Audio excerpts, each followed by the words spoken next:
আমার মতো যারা বাইরের খাবার পছন্দ করেন না, তারা এটি বানিয়ে বাসায় ট্রাই করে দেখতে পারেন। আপনাদের কাছে অবশ্যই ভালো লাগবে। আজকে আমরা বানিয়ে নিয়েছি চিকেন রোল। চিকেন রোল বানাতে আমরা নিয়ে নিয়েছি চিকেন কিমার সাথে পেঁয়াজ কুচি, পেঁয়াজ পাতা কুচি, গাজর কুচি, কাঁচামরিচ কুচি একসাথে মেখে নিয়েছি।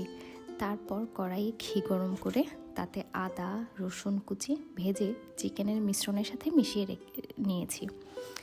তারপর রুটি যেভাবে বানাই ময়দা এবং কর্নফ্লাওয়ার মিক্স করে ডোটা বানিয়ে কিছুক্ষণ রেখে দিয়েছি।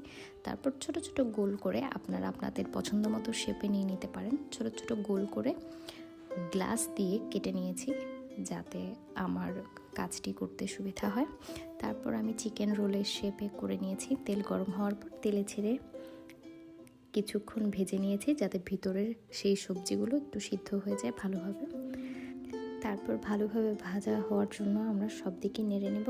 তাহলেই রেডি হয়ে যাবে আমাদের গরম গরম চিকেন রোল। গরম গরম খাবেন, খুব ভালো লাগবে। আমার ভিডিওটি কেমন লেগেছে আপনারা কমেন্ট করে জানাবেন। সবার জন্য অনেক অনেক শুভকামনা। সবাই ভালো থাকবেন।